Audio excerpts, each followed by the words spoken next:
Welcome to PS news. ముందుగా headlines చూద్దాం. ఏపీలో పోలింగ్ రోజున అనంతరం హింసాత్మక ఘటనలు. పల్నాడులో విధ్వంసం. ఎమ్మెల్యే పిన్నెల్లి సోదరులపై మండిపడుతున్న టీడీపీ. పిన్నెల్లి బ్రదర్స్ సీఎంఓ సూచనలతో పారిపోయారన్న వర్లరామయ్య.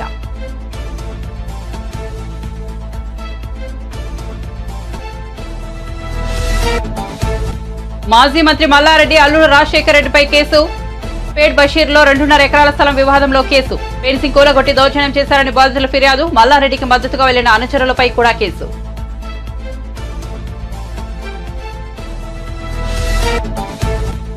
పల్నాడు కలెక్టర్ 3 జిల్లాలకు ఎస్పీలను నియమించిన ఈసీ. పల్నాడు ఎస్పీగా మల్లికార్జున గారు, తిరుపతి ఎస్పీగా హర్షవర్ధన్, అనంతపురం ఎస్పీగా గౌతమిశాలిని నియామకం.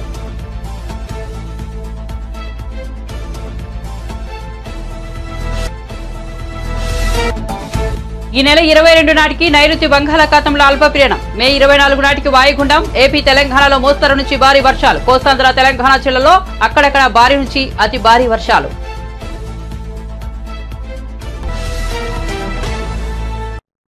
ఇక వార్త వివరాల్లోకి వెళ్తే ఏపీలో ఇటీవలి పరిణామాలపై టీడీపీ పొలిట్ బ్యూరో సభ్యుడు వర్లరామయ్య మీడియా సమావేశం నిర్వహించారు. ఈ సందర్భంగా ఆయన మాట్లాడుతూ మాచర్ల రక్త చరిత్రకు పిన్నెల్లి సోదరులే కారణమని ఆరోపించారు.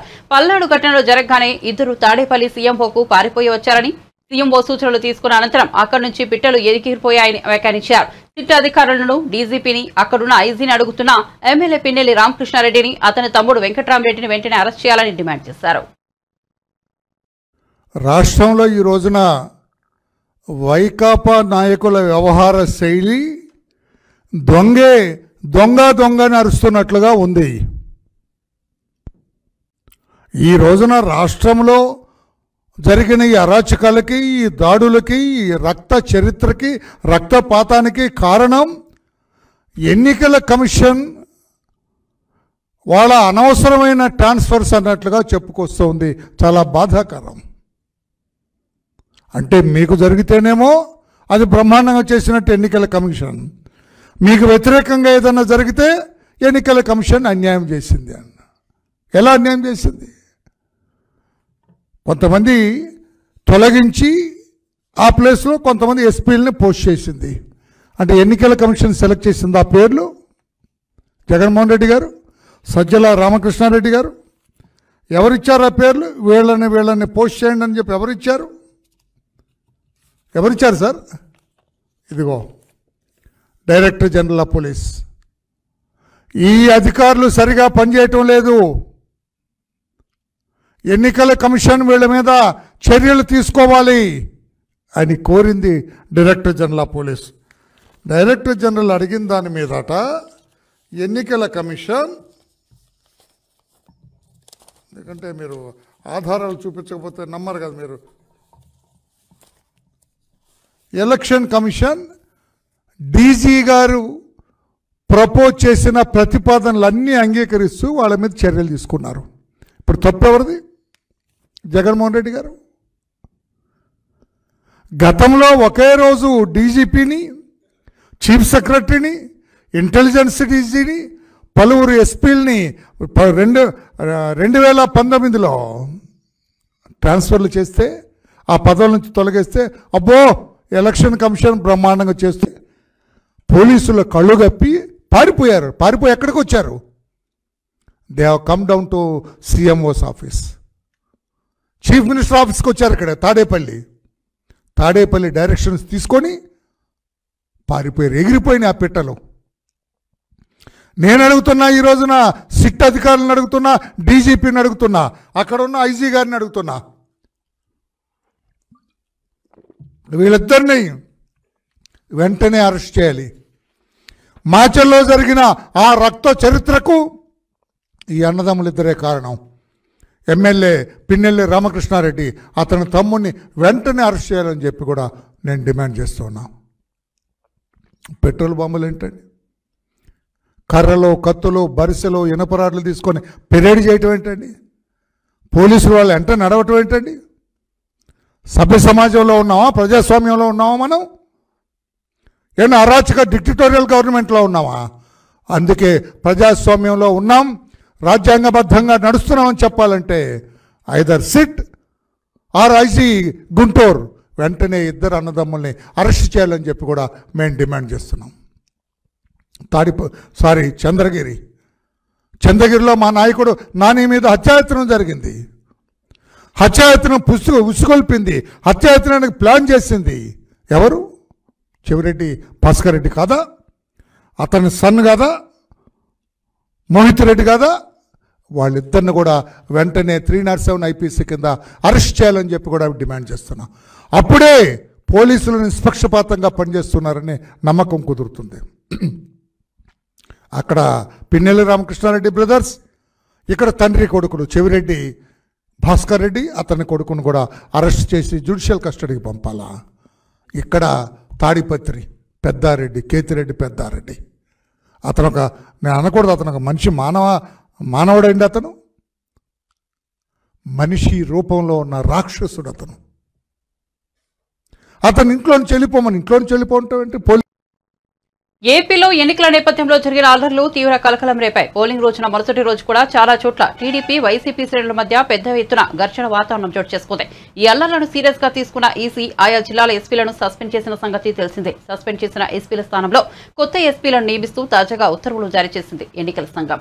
తిరుపతి జిల్లా ఎస్పీగా హర్షవర్ధన్, పల్నాడు జిల్లా ఎస్పీగా మల్లికాగార్, అనంతపురం జిల్లా ఎస్పీగా గౌతమిశాలను నియమిస్తూ ఉత్తర్వులు జారీ చేసింది ఎన్నికల సంఘం. అలాగే పల్నాడు జిల్లా కలెక్టర్గా లట్కర్ షీకేజ్ బాలాజీ నియమిస్తూ ఉత్తర్వులు జారీ చేసింది ఈసీ. ఏపీలో పోలింగ్ ముగిసినప్పటికీ ఎన్నికల వేడి మాత్రం ఇంకా చల్లారలేదు. ఈసారి ఎన్నికలు మునుపటి కంటే హోరహోరగా సాగాయి. పోలింగ్ రోజున పలు చోట్ల అల్లర్లు జరగక పోలింగ్ మరుసటి రోజు పల్నాడు, తిరుపతి, అనంతపురం జిల్లాలో జరిగిన అల్లర్లు రాష్ట్రంలో కలకలం రేపాయి. ఈ ప్రాంతంలో వైసీపీ, టీడీపీ శ్రేణుల మధ్య తీవ్రస్థాయిలో ఘర్షణలు నెలకొన్నాయి. ఈ అల్లర్లను సీరియస్ గా తీసుకున్న ఈసీ ఆయా ప్రాంతాల్లో 144 సెక్షన్ విధించి 3 జిల్లాల ఎస్పీలను సస్పెండ్ చేసి కొత్త ఎస్పీలను నియమించింది. ఈ క్రమంలో పల్నాడు జిల్లాకు మల్లికాగార్ అనే మహిళా ఎస్పీని నియమించింది. తీవ్రస్థాయిలో ఉద్రిక్తత నెలకొన్న పల్నాడు జిల్లాకు మహిళా ఎస్పీ నియమిస్తూ ఈసీ తీసుకున్న నిర్ణయంపై సర్వత్రా ఆశ్చర్యం వ్యక్తమవుతోంది. ఈ నేపథ్యంలో మల్లికాగార్ ఎవరు అన్న చర్చ మొదలైంది. వివరాల్లోకి వెళ్తే మల్లిక గతంలో ఒంగోలు, తిరుపతికి ఎస్పీగా పనిచేశారు. ఈ ప్రాంతాలకు మల్లిక మొదటి మహిళా ఎస్పీ కావడం విశేషం. ఒంగోలులో ఎస్పీగా ఉన్న సమయంలో మల్లిక తప్పు చేసి హెడ్ కానిస్టేబుల్ నుండి ఎస్ఐ, డీఎస్పీ వంటి అధికారులపై కూడా చర్యలు తీసుకున్న ఘటనలు ఉన్నాయి. అయితే తిరుపతి జిల్లా ఎస్పీగా బాధ్యతలు తీసుకున్న 3 వారాల్లోగే మల్లిక బదిలయ్యారు. వైసీపీ నేతల ఫిర్యాదులతో ఆమెను విజయవాడ సిఐడి ఎస్పీ నియమించింది ప్రభుత్వం. మల్లికా గారి విధుల్లో నిర్లక్ష్యాన్ని అసలు సహించేది కాదని, ఆమె పేరు చెబితే అవినీతి పోలీసు అధికారుల వెంటలో వణుకు పుడుతుందని టాక్ అవుతాయి. మల్లికా ట్రాక్ రికార్డు గురించి తెలిసిన వారు పల్నాడు ఎస్పీగా ఆమెను నియమించడం సరైన నిర్ణయమని అభిప్రాయపడుతున్నారు. ఉద్యోగం ఆశ చూపించి మానవ అక్రమ రవాణా చేస్తున్న ముఠాను పోలీసులు గుర్తించారు. విదేశాల్లో డేటా ఎంట్రీ ఉద్యోగాల పేరుతో ఆంధ్రప్రదేశ్, పశ్చిమ బెంగాల్ రాష్ట్రాల నుంచి హ్యూమన్ ట్రాఫికింగ్ జరుగుతున్నట్లు వారు తెలిపారు. ఏపీ నుంచి 150 మందికి పైగా తరలించినట్లు గుర్తించామని విశాఖ సిపి రవిశంకర్ అయ్యన్నార్ వెల్లడించారు. దాదాపు 5,000 మంది వివిధ దేశాల్లో యువత వారి చేతుల్లో ఉన్నట్లు నిర్ధారించారని తెలిపారు. ఈ కేసులో 3 పోలీసులు అరెస్ట్ చేశారు. ఫెడెక్స్ టాస్ గేమ్ పేరిట సైబర్ నేరాలు చేయడంతో ఈ అమాయకులను వాడుకుంటున్నారని విశాఖ సిపి పేర్కొన్నారు. అక్కడి నుంచి కంబోడియాకు వీరిని హ్యూమన్ ట్రాఫికింగ్ చేస్తున్నారని, నిరుద్యోగుల వద్ద నుంచి 1,50,000 వరకు వసూలు చేశారని చెప్పారు. 80,000 రూపాయలు అందులో కంబోడియా దేశంలో ఏజెంట్ కి ఇస్తారని చెప్పుకొచ్చారు. డేటా ఎంట్రీ ఉద్యోగాలను చెప్పి ఆన్లైన్ స్కామ్లు చేస్తారని, వీరికి ట్రైనింగ్ ఇస్తున్నారని సిపి రవిశంకర్ అయ్యన్నార్ వెల్లడించారు. నిరుద్యోగులు విదేశాల్లో ఉద్యోగం అనగానే మోసపోవద్దని ఆయన సూచించారు. కొంచెం ఆలోచించి నిర్ణయం తీసుకోవాలని సూచించారు. మన మన మన ఇండియాని దెబ్బతీయాలని చెప్పేసి ఈ విధంగా అక్కడ నడిపిస్తున్నారని సమాచారం.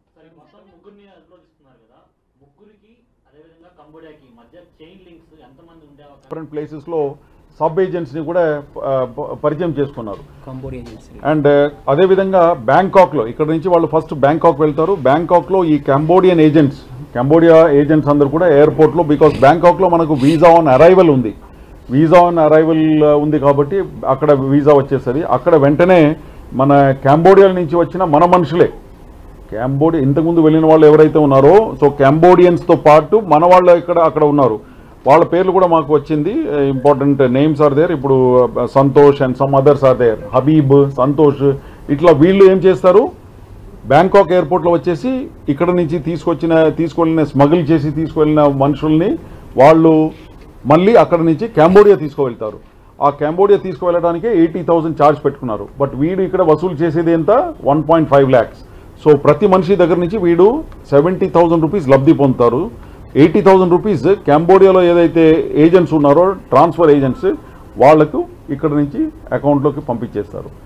తర్వాత అక్కడ వెళ్ళిన తర్వాత రెగ్యులర్ ట్రైనింగ్ అట వాళ్ళకు. దాదాపు training is for about 7-10 days. ఎందుకంటే డేటా ఎంట్రీ ఆపరేటర్ రూపంలో ఇక్కడ నుంచి తీసుకుపోతున్నారు. కానీ అక్కడ వెళ్ళిన తర్వాత వాళ్ళని ఒక రూమ్లో బంధించి ఈ ట్రైనింగ్ అంతా ఇచ్చేసి ఏ విధంగా మోసం చేయాలా, ఇండియన్స్ అందరినీ కూడా ఏ విధంగా మోసం చేయాలని చెప్పేసి FedEx scam, online scam, what ever scams, honey traps కూడా చేస్తున్నారు. అమ్మాయిల్ని నగ్నంగా చూపించేసి హనీ ట్రాప్ కూడా చేస్తున్నారట అక్కడి నుంచి. సో ఇది అన్ని కూడా ఈ ముగ్గురు మాకు ఈయన రాజేష్ వినయ్ కుమార్, కొండలరావు, జ్ఞానేశ్వర్ రావు, వీళ్ళు ముగ్గురు ఎవరైతే మా దగ్గర అదుపులో ఉన్నారో వాళ్ళందరూ కూడా మా ముందే వీడియో కాల్ చేసేసి ఇప్పుడు అక్కడ ఉన్నారు. వాళ్ళందరూ ఏడుస్తున్నారు. అక్కడ చాలామంది ఉన్నారు. వాళ్ళందరూ కూడా వాళ్ళతో వీడియో కాల్ చేసి మాకు చెప్పించారు. సో ఆ విధంగా మాకు ఇదంతా కూడా ఈ విషయాలన్నీ కూడా బయటకు వచ్చింది. ఇప్పుడు ఆంధ్రప్రదేశ్ నుంచి కంబోడియాకి వెళ్ళిన తర్వాత ఇక్కడ ఉన్న పేరెంట్స్ తోటి కాంటాక్ట్ లో లేరా?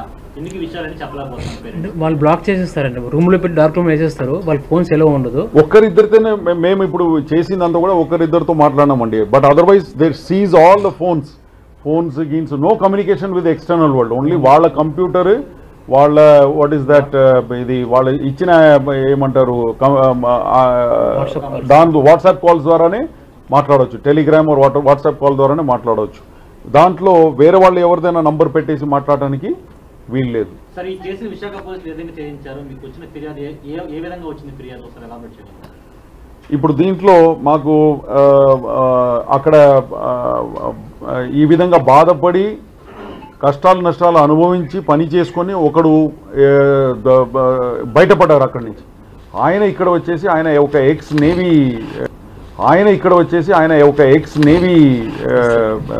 Navy person. ఆయన కొంత ఎంతో రాష్ట్రభక్తి ఉందని చెప్పేసి ఆ ఉద్దేశంతో వచ్చేసి మాకు ఈ పూర్తి సమాచారం ఆయన ఇవ్వటం జరిగింది. దాని మీదే వీళ్ళందరినీ కూడా అరెస్ట్ చేయడం జరిగింది. This is going on for last more than 2 years, I suppose. 2 years, yeah. So from 2 years, no one has come forward to register? Nobody came forward to tell this. Only this Navy boy, అక్కడ పాపం వాడికి భోజనం ఇవ్వలేదట. అట్లా రకరకాలుగా అత్యాచారాలకు గురి అయి కష్టపడి డబ్బు కూడా ఇవ్వలేదు కదా. అదంతా ఎందుకంటే ఎంత ఎక్కువ మందిని మోసం చేసి ఎక్కువ డబ్బు చీట్ చేస్తే అప్పుడు ఆయనకి భోజనము, బిర్యానీ, లైక్ దట్ ఇన్సెంటివ్స్ ఆ విధంగా చెప్పుకొని, ఎందుకంటే చాలా యువర్ అండర్స్టాండింగ్ ఆ విధంగా. బంగాళాఖాతంలో వాయుగుండం ఏర్పడే అవకాశాలున్నట్లు వాతావరణ శాఖ వెల్లడించింది. ఈ నెల 22న నైరుతి బంగాళాఖాతంలో అల్పపీడనం ఏర్పడే సూచనలు ఉన్నట్లు తెలిపింది. అల్పపీడనం బలపడి మే 24 నాటికి వాయుగుండంగా మారుతుందని వివరించింది. ప్రస్తుతం కోస్తాంధ్ర, రాయలసీమ మీదుగా శ్రీలంక వరకు ఉపరితల ద్రోణి ఆవరించి ఉంది. సముద్ర మట్టానికి 3.1 కిలోమీటర్ల ఎత్తున ఉపరితల ద్రోణి కొనసాగుతోంది. అదే సమయంలో తమిళనాడులోని ఉత్తర భాగం వరకు ఉపరితల ఆవర్తనం విస్తరించి ఉంది. ఈ నేపథ్యంలో ఏపీ, తెలంగాణ రాష్ట్రాల్లో మే 23 వరకు మోస్తరు నుంచి భారీ వర్షాలు కురిసే అవకాశం ఉందని వాతావరణ శాఖ పేర్కొంది. కోస్తాంధ్రతో పాటు తెలంగాణ జిల్లాలో అక్కడక్కడ భారీ నుంచి అతి భారీ వర్షాలు కురిసే అవకాశం ఉందని వెల్లడించింది. మరోవైపు నైరుతి రుతుపవనాల విషయంలో వాతావరణ శాఖ తీయని కబురు అందించింది. నైరుతి రుతుపవనాలు దక్షిణ అండమాన్ సముద్రంలో ప్రవేశించాయని, ప్రస్తుతం ఇవి చురుగ్గా కదులుతున్నాయని వివరించింది. బంగాళాఖాతంలోని ఆగ్నేయ ప్రాంతాలపై నైరుతి రుతుపవనాలు విస్తరిస్తాయని తెలిపింది. ఇటీవల పలువురు నేతలు బస్సులు, రైళ్లలో ప్రయాణిస్తూ ప్రజలకు చేరబోతున్నారు. ఇక మోదీ, ద్రౌపది ముర్ము, కేంద్ర మంత్రులు ఇలా అందరూ ఢిల్లీలో మెట్రోలో ప్రయాణించి స్థానికులతో ముచ్చటించారు. తాజాగా కేంద్ర ఆర్థిక మంత్రి నిర్మలా సీతారామన్ కూడా ఢిల్లీ మెట్రోలో ప్రయాణించారు. మంత్రి సీతారామన్ శుక్రవారం లక్ష్మీనగర్ కు ఢిల్లీ మెట్రోలో ప్రయాణించడం జరిగింది. ఈ సందర్భంగా రైల్లోని ప్రయాణికులతో ఆమె ముచ్చటించారు. వారి సమస్యలను అడిగి తెలుసుకున్నారు. రైల్వే కేంద్ర మంత్రిని చూసిన ప్రయాణికులు ఒక్కసారిగా షాక్ అయ్యారు. ఆమెతో ఫోటోలు, సెల్ఫీలు తీసుకున్నారు. ఈ ట్రైన్ జర్నీకి సంబంధించిన ఫోటోలు, వీడియోలను నిర్మలమ్మ కార్యాలయం ఎక్స్ లో పోస్ట్ చేసింది. దీంతో ప్రస్తుతం ఆ ఫోటోలు, వీడియోలు నెట్టింట వైరల్ అవుతున్నాయి.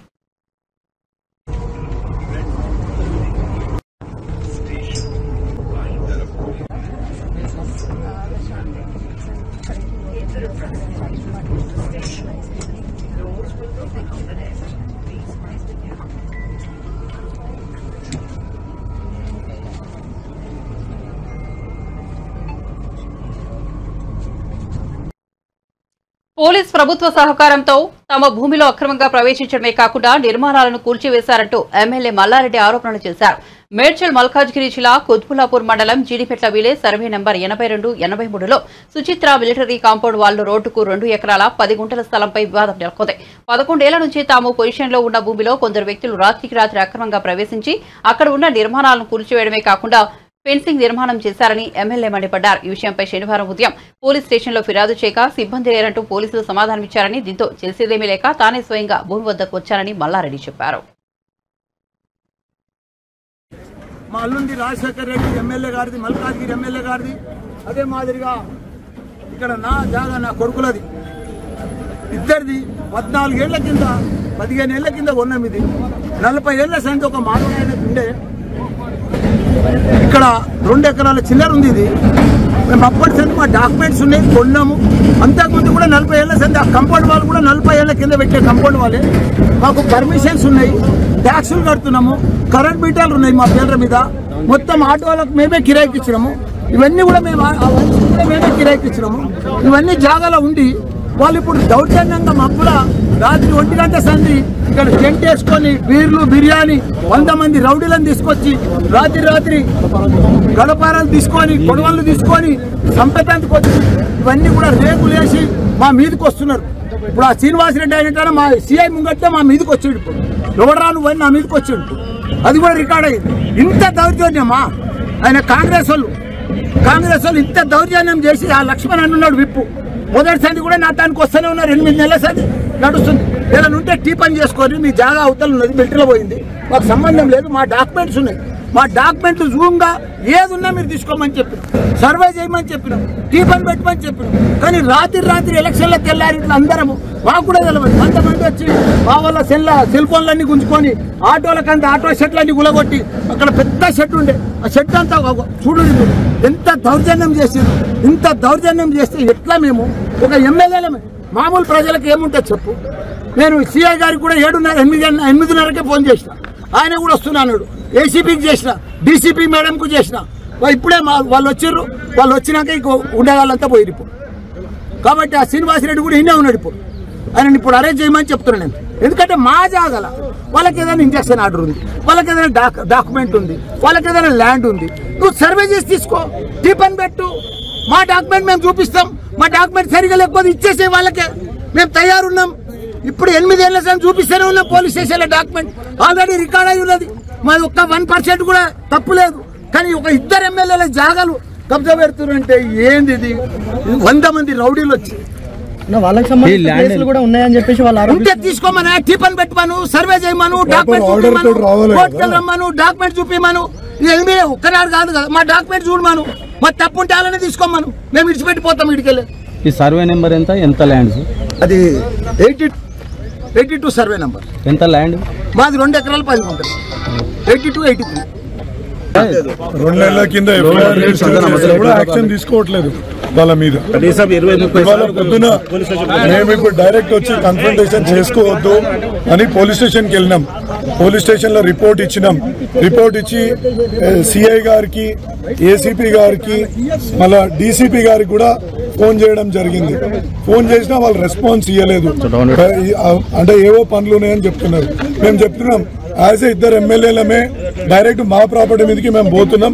ఇంకా మాకు ఏదైనా ప్రాణహాని ఉన్నా మీదే బాధ్యత అని చెప్పి పంపిస్తే అప్పుడు పోలీసు వాళ్ళు వచ్చింది. ఇక్కడ ట్రెస్పాస్ చేసి నిన్న మా అన్ని ప్రాపర్టీలు కూలగొట్టి వాళ్ళు ట్రెస్పాస్ చేసిందంటే వాళ్ళ మీద కేసు చేయట్లేదు, కానీ మమ్మల్ని ఆపడానికి ప్రయత్నం చేస్తారు.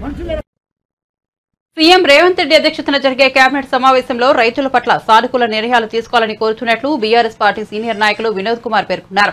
తెలంగాణ భవన్లో వినోద్ కుమార్ మీడియాతో మాట్లాడారు. సాయంత్రం జరిగే కేబినెట్ లో ఆయన రైతుల గురించి మంచి నిర్ణయాలు తీసుకోవాలని కోరుతున్నామన్నారు. రైతు బంధు పథకం గురించి చర్చించాలి. ప్రధానితో సహా చాలా మంది రైతు బంధు పథకాన్ని స్వాగతించారు.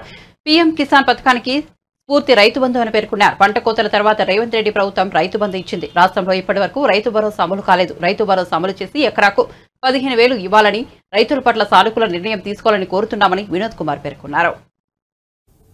మొదటిసారి ముఖ్యమంత్రి అయినటువంటి ముఖ్యమంత్రి కానివ్వండి, మొదటి 6 మాసాలు చాలా ముఖ్యం.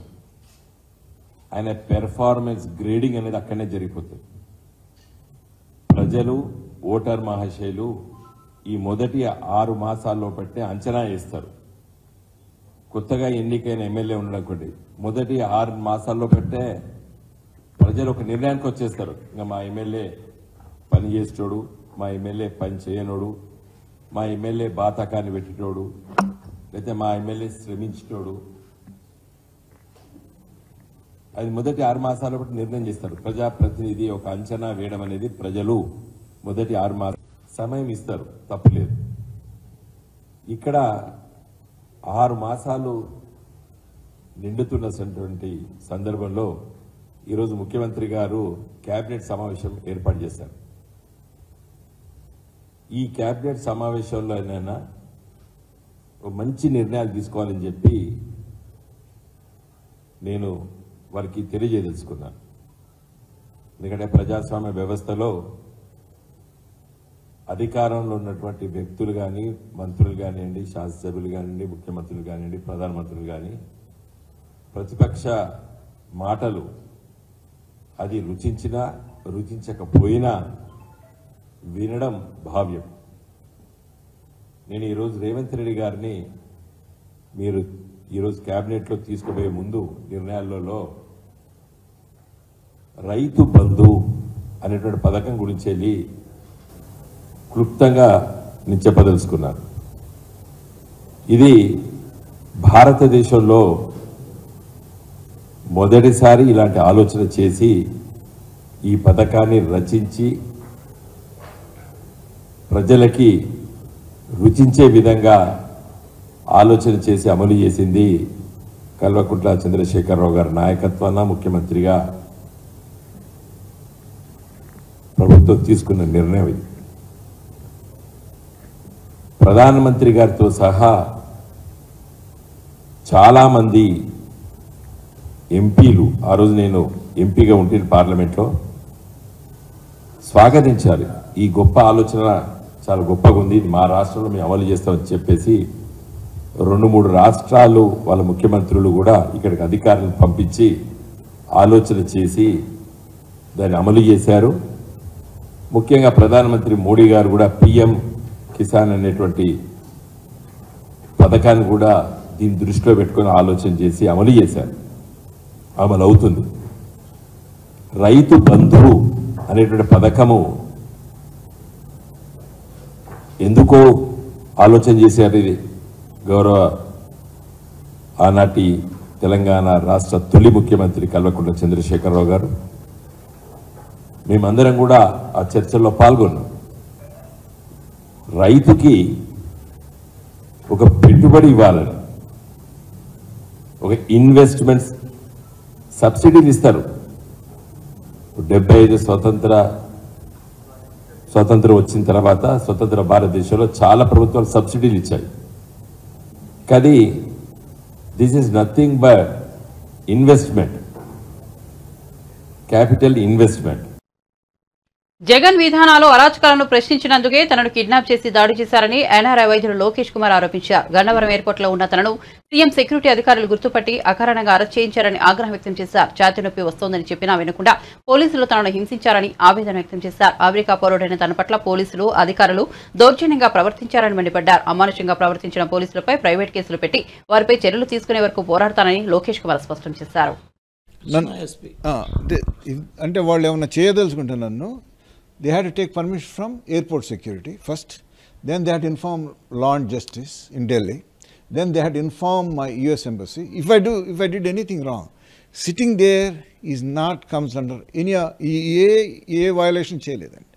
కాబట్టి ఈ అథారిటీస్ అన్నింటినీ వైలేట్ చేసి వాళ్ళు అసలు నన్ను టచ్ కూడా చేయకూడదండి. నేనేం చెప్పాను, నన్ను బలవంతంగా కిడ్నాప్ చేసి కొట్టి పోలీస్ స్టేషన్ తీసుకెళ్ళి థ్రెటన్ చేస్తా, నా లైఫ్ని రిస్క్లో పెట్టి ఇంత చేశారండి. కాబట్టి if the DGP is hang conscious, with Jawahar Reddy is hang conscious, they need to suspend these people అండి right away, otherwise they are culpable. Okay, this is the entire police raj is totally corrupt అండి. This is how they destroyed the state, this is how they killing people అండి.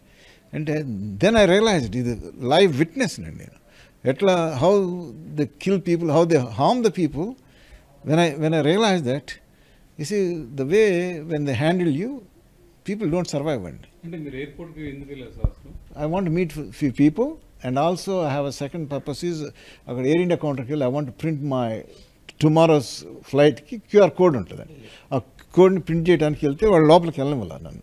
Entrance security vallu ledandi there are people, there's important person is going.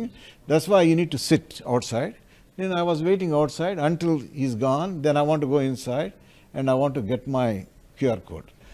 Much earlier, my driver went 9:30, 10 o'clock closed, but they're not allowing us to go inside. Kabatti, they asked us to wait. As a patient, I sit down, and that's what it is. That's why what the allegations, what I media lo in interviews lo, there are two important things. The sedition law, what he is violated, and how these 7 lakh crores crossed India. That is almost $60 to $70 billion. This is what happened. India's parallel economy, they run on corruption. That's why the India's economy, inflation, dollar devaluation, economy corruption. Then he is having FEMA violation with 28 countries. That is the reason why the people want some kind of interviews. That's why I went there to meet few people. I told them to come and meet there. Bulletin ముగించే ముందు headlines మరోసారి చూద్దాం. ఏపీలో polling రోజున అనంతరం హింసాత్మక ఘటనలు, పల్నాడులో విధ్వంసం, ఎమ్మెల్యే పిన్నెల్లి సోదరులపై మండిపడుతున్న టీడీపీ, పిన్నెల్లి బ్రదర్స్ సీఎం బోర్ సూచనలతో పారిపోయారన్న వల్లరామయ్య.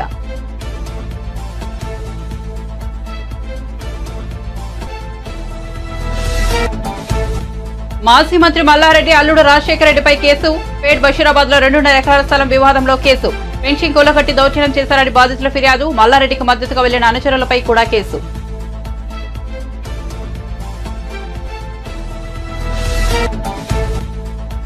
పల్నాడు కలెక్టర్ 3 జిల్లాలకు ఎస్పీలను నియమించిన ఈసీ, పల్నాడు ఎస్పీగా మల్లికాగార్, తిరుపతి ఎస్పీగా హర్షవర్ధన్, అనంతపురం ఎస్పీగా గౌతమి శాలిని నియామకం.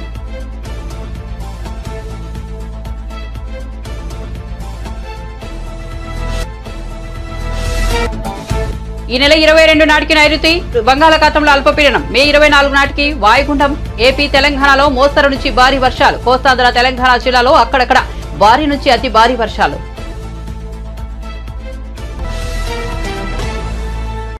మరిన్ని అప్డేట్స్ కోసం చూస్తూనే ఉండండి PS న్యూస్.